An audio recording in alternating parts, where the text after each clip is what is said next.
Hi everyone. In this video, I'm going to talk about how to apply for your master's program in the United States. Now, one of the biggest challenge being faced by many students out there is that when it comes to applying to a US university, is that how to start, how to apply, and what are the exact admission requirements. Obviously, with all these steps involved and a large application package, the steps look really intimidating. But I'm going to tell you, if you follow the right steps, if you follow everything within the timeline, everything is super easy and very much possible within the timeline.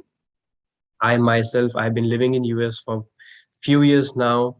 And when I applied, I got everything done by myself without paying any extra money to anyone else, getting my admission on time by applying to just one US university. And yes, that's possible, but I don't recommend applying to just one university. But obviously, if you follow the right steps, your application, your admission will be on time and everything is easy and super possible. Now, before I begin, I really want to say that this video is just for students who wish to apply for your graduate program. Though many students who are really looking forward to your undergrad, they can take a lot of steps from this. A lot of things are very similar, but still this is just for the graduate students. Now, before any further delay, let's begin with the very first step, that is your mindset. Now, obviously, stepping into US, getting your American dream fulfilled is not an easy task. The first thing is to get your mind right, mind ready for that. When I was in my undergrad, I had this in mind since 2012 that once I complete my undergraduation, I need to go to US to get my master's.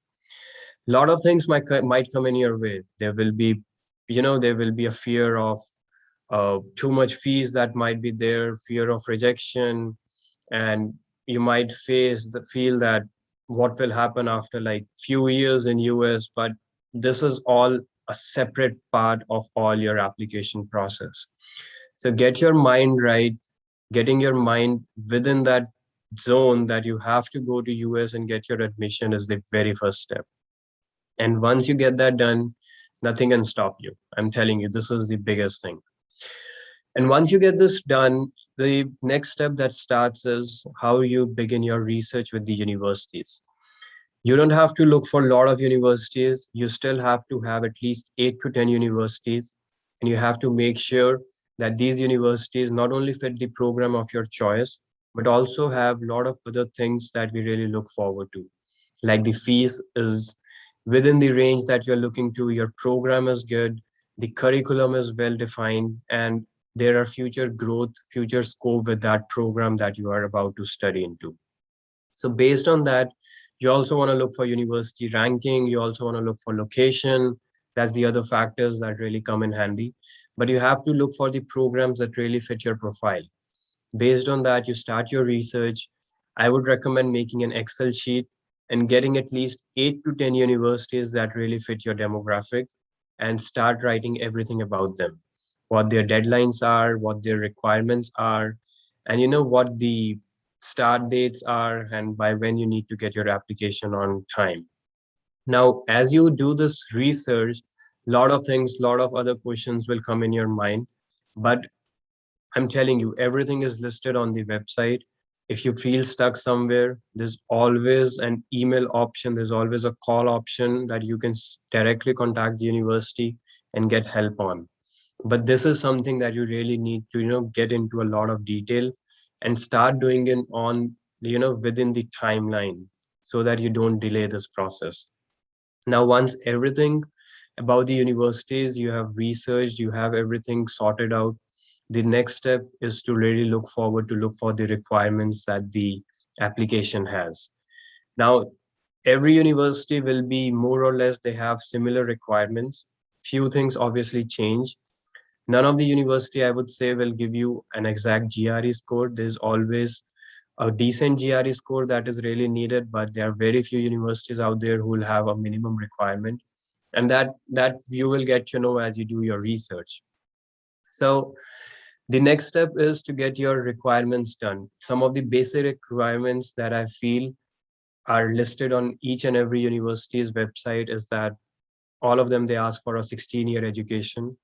You'll have to give your test like the IELTS or the TOEFL test, and the GRE. Obviously, with COVID going on right now, many universities have waived their GRE, but I'm still telling you, giving your GRE is the best possible thing you can do to balance if you have your low profile, if you have low scores in your academics. And it's simultaneously, it works on the other side as well.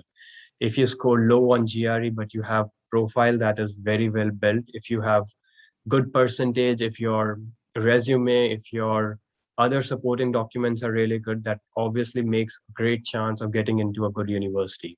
So balancing them is really important, and therefore I highly suggest giving GRE.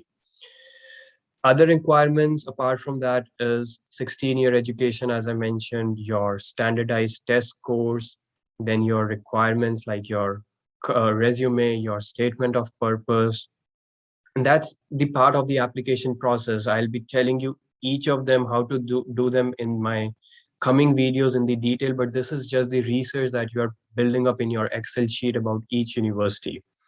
Once this is done, you have your research done. The next step is to look for the IELTS score, the TOEFL score, and the GRE scores. You have to start practicing for the standardized test. Now, GRE, it's valid for 5 years. So I myself, just giving you an example, I was about to like graduate in 2017. So I planned my GRE for 2015 because it's 5 year valid, as I mentioned.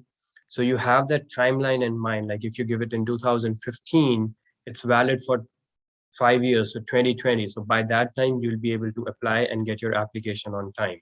So based on that, you have to make a timeline of when to give your scores, when to give your test and get their scores. Now, IELTS, I had my university in mind that I had planned to go to, and their website had IELTS there. So I gave my IELTS in like 2018, in the beginning of 2018, because IELTS is only valid for 2 years. So I gave it in like end of 2017, beginning of 2018, just to make sure I'm on right track and had everything on time. So once you get your standardized test scores timeline and you have everything about the universities and their requirements listed out, you are good to go. So these are some of the very basic steps that you need to follow within the timeline, and you have to write everything up, when to give your test scores, what are the exact requirements. And then when everything is done, you need to make sure, you want to see that by when you'll be ready to apply. Like if you graduate in May of the year, suppose 2022, your application should be well done before like 6 months prior to that, so that you can apply on time and all your steps are completed. So these are some of the very basic requirements. I believe the initial steps that you just need to research on before you apply and before you even start any of the process. So just follow these steps, just follow these guidelines. And once you have everything listed, you have everything on track, the application, the applying becomes really, really easy. And all the other requirements, all the other documents, they come in later stage, which I'll be telling you, elaborating in my further videos. So this video was just about how to start, how to get everything done in check. And then once this is done, you're ready to apply. So I hope you really like this video. Do share in comments if there is any suggestion, if you need anything specific from any topic related to applying to US. I'll be continuing with my more videos and telling you about the next steps in the application process. But do let me know, and any feedback, any suggestions is highly appreciated. Thank you so much.